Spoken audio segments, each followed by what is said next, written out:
What's up, guys? Welcome to another edition of The Press. I'm your evocative, provocative, talkative host, EJ. I am the Big Kahuna, and today we are in a car rant. So you know what that means. It's time to get good and steamed up about something that's been bugging me for a while on the internet. Today we are going to talk about something Amazon Prime has not been letting me ignore. This is a show that they've put together based on a moderately popular independent comic book, or I believe it's independent. It might have been a Dark Horse or an Image comic. Not a Big Two comic. They would not publish this in a million years. This is a book by a writer who's actually fairly famous and some of whose work I enjoy. This is work by a man who's got a decent sense of dark humor when it comes to writing comics typically, but he's also a massive detractor of the very genre he wrote this show in. And technically it wasn't a show at first, it was a comic. I speak of The Boys. You might have seen an advertisement for this of a government team of superheroes that are all just a bunch of jerks who are running around with a big dash of the old ultra-violence, laying the smack down and growing corrupt and drunk on power.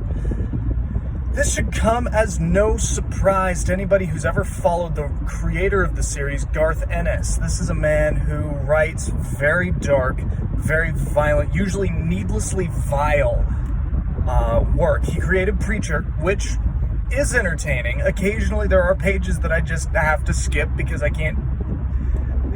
What I'm looking at does not need to be looked at in any way, shape, or form, but it's usually fairly funny, and it's usually pretty poignant. It's pointed, I should say. It's entertaining from a satirical black humor perspective, which I enjoy from time to time. I like a good dose of dark humor, but there's a line, and Garth Ennis likes to cross it. He likes to live. He's built his cabin about 1.5 miles on the other side of the line, and this is where most of his work usually lies.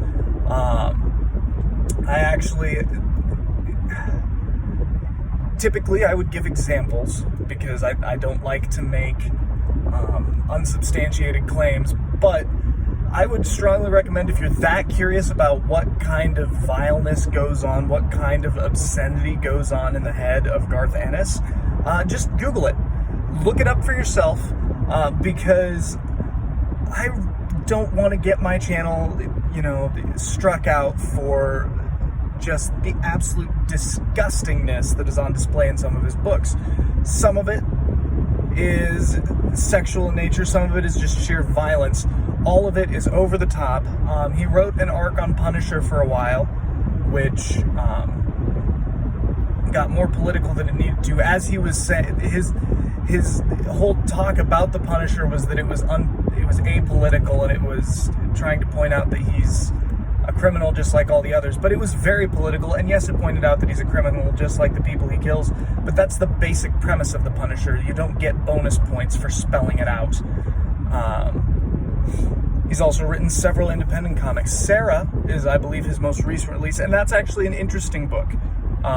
It is graphic, it is violent, but it is interesting, and it is actually pretty well written, and it doesn't get too political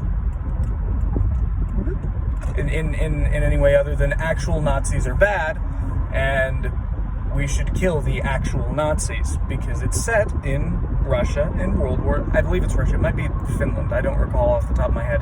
But it's set in a winter country in World War II, centering around a female sniper hunting Nazis.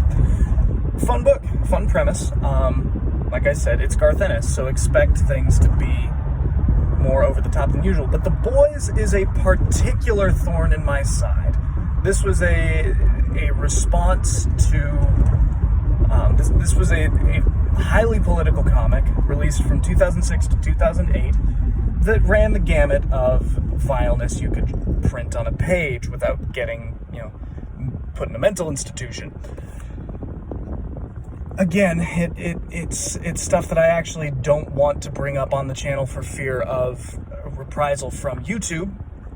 Look it up if you're really all that interested. I can't recommend it in any way, but Amazon has been pushing this show at me because they know I like superheroes. They know I've watched superhero shows before. They know, I'm sure, that I write superhero books because Amazon is always watching. They know that they are a near and dear thing to my heart. But the problem is, the premise of The Boys is the exact opposite of why I love superheroes. Superheroes to me are aspirational characters. They are people who go above and beyond not just human physical traits, but human moral traits. They are the best of the best and beyond. They are superhuman. Now the problem is, Garth Ennis's take is, hey, you remember how Watchmen was all about how superheroes are really just normal people with their own problems, and the violence and horrors they see on a daily life probably kind of mess them up? Well, his take is, hey, superheroes are human, humans are bastards, therefore superheroes are super bastards. It becomes a violent and obscene deconstruction of the genre, because Garth Ennis is a notorious hater of the superhero genre. He's been quoted as saying that if he could, he would wipe superheroes from existence. He hates superhero comics.